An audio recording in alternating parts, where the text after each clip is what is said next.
इंदौर की ट्रांसपोर्ट कारोबारी राजा रघुवंशी के हत्याकांड में आरोपियों ने शामिल होने की बात मान ली है। इंदौर के राजा हत्याकांड में हवाला का कनेक्शन भी सामने आया है। इंदौर क्राइम ब्रांच के अफसरों के मुताबिक पत्नी सोनम ने पति राजा की हत्या कराने के लिए बॉयफ्रेंड राज को 50,000 रुपए एडवांस दिए थे। ये रुपए सोनम ने पीथमपुर के कारोबारी से दिलवाए थे। राज ने 3 साथियों को ये रुपए बांट दिए थे। आरोपियों ने क्राइम ब्रांच को बताया, राज और सोनम की प्लानिंग थी कि राजा को धक्का देकर खाई में गिरा दिया जाए, जिससे उसकी मौत हादसा लगे। इसके लिए जंगल में खाई वाली जगह चुनी थी। आरोपी विशाल ने पूरी प्लानिंग पर पानी फेर दिया था। कैसे, चलिए ये जानते हैं। आरोपी राज ने पूछताछ में बताया कि हमारा मकसद राजा रघुवंशी को शिलोंग ले जाने का था, ताकि हत्या का शक बांग्लादेशी रोहिंग्या पर आ जाए। ये भी तय था कि सोनम करीब 2 सप्ताह बाद अचानक कहीं मिलती और बांग्लादेशियों को आरोपी बताती, लेकिन विशाल चौहान ने खेल बिगाड़ दिया। सोनम के चिल्लाने पर विशाल ने राजा के सर में पीछे से वार किया। सभी ने उसे उठाकर खाई में फेंका और हथियार वहीं छोड़कर भाग गए। क्राइम ब्रांच के एडिशनल डीसीपी राजेश दंदौड़िया के मुताबिक बुधवार को शिलोंग पुलिस सभी आरोपियों को अपने साथ लेकर इंदौर से रवाना हो गई। इससे पहले राज ने पूछताछ में कई खुलासे कर दिए। राज ने बताया कि राजा की हत्या के बाद विशाल, आनंद और आकाश गुवाहाटी से बेंगलुरु, फिर कानपुर और भोपाल के रास्ते इंदौर पहुंचे। इस दौरान वे लोग आनंद के गांव में भी रुके थे। सोनम ने हत्या के बाद इन लोगों से कोई संपर्क नहीं किया, लेकिन वो मुझसे दूसरे का मोबाइल लेकर बात करती थी। गाजीपुर से करीब 90 किलोमीटर पहले राज से सोनम ने अपना मोबाइल चालू करने की बात की थी। तब राज ने कहा था कि वो उसे मोबाइल से कॉल नहीं करे, पुलिस उसकी तलाश कर रही है। यहीं से सोनम की लोकेशन पुलिस को मिल गई थी। शिलोंग में एसआईटी की टीम को सोनम और 3 आरोपियों के मोबाइल पर बात करने को लेकर डिजिटल एविडेंस हाथ लगे थे। इस मामले में शिलोंग एसआईटी की टीम ने इंदौर क्राइम ब्रांच के डीसीपी राजेश त्रिपाठी से संपर्क किया।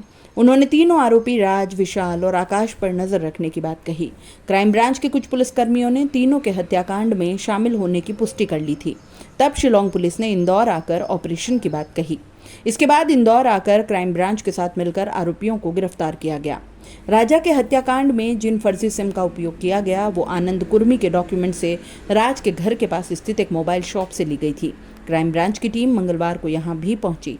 दुकान संचालक से पूछताछ की तो उसने सिम देना कबूला। उसके रजिस्टर में इसकी एंट्री भी मिली। आरोपियों ने बताया कि इस हत्याकांड में उन्होंने एक ही सिम और मोबाइल का उपयोग किया था। राजा की हत्या के बाद उन्होंने मोबाइल और सिम शिलोंग में ही फेंक दी थी। आरोपियों ने इंदौर क्राइम ब्रांच और मेघालय पुलिस के सामने कबूल किया कि सोनम राजा के जमीन पर गिरने तक आरोपियों को उसे मारने के लिए उकसाती रही।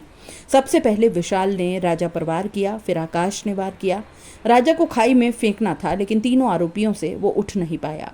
इसके बाद सोनम ने भी मदद की और इस दौरान आनंद निगरानी कर रहा था कि कोई आ तो नहीं रहा है। हत्या के दौरान राजा के सर से खून की तेज धार निकली। आकाश का जैकेट खून से रंग गया। जैकेट को आकाश ने थोड़ी दूर चलने के बाद फेंक दिया। यही जैकेट सर्च ऑपरेशन के दौरान मिली थी। राजा और सोनम को फॉलो करने के लिए विशाल, आनंद और आकाश ने भी एक स्कूटी किराए पर ली थी। हत्या के बाद उन्होंने राजा की बाइक को सोहरारिम गांव के पास लावारिस हालत में छोड़ दिया। इसके बाद एक ही बाइक से ये तीनों रवाना हुए। सोहरारिम गांव में राजा जहां स्कूटर लावारिस हालत में मिला था, वहां के एक रेस्टोरेंट संचालक संगमा ने कहा कि रेस्टोरेंट के सामने दोपहर में कोई गाड़ी छोड़कर गया था। पहले लगा कि किसी की होगी। अगले दिन इसकी जानकारी गांव के ही एक व्यक्ति ने पुलिस को दी थी। राजा की लाश को ठिकाने लगाने के बाद सोनम सीधे गेस्ट हाउस नहीं पहुंची। वो टैक्सी से गुवाहाटी गई। गुवाहाटी रेलवे स्टेशन से ट्रेन पकड़कर इंदौर पहुंची। एसपी विवेक सेमा ने बताया कि सोनम ने खुद बताया था कि वो 2 दिन पहले इंदौर आई थी। यहाँ किराए के कमरे में रही। एसपी ने यह भी आशंका जताई है कि ये कमरा संभवतः उसे राज कुशवाहा ने दिलाया था, लेकिन अभी इस एंगल पर सोनम से पूछताछ बाकी है। राज ने शुरुआत में इस हत्याकांड में अपना हाथ होने से इनकार किया। उसने क्राइम ब्रांच के अफसरों से कहा कि वह सोनम को अपनी बहन मानता है। इसका इस केस से कोई लेना देना नहीं है, लेकिन विशाल के सामने लाते ही राज टूट गया और हत्याकांड में खुद के शामिल होने की बात कही। इसके बाद क्राइम ब्रांच और शिलोंग पुलिस ने मामले को लेकर पूरी कड़ी जोड़ी।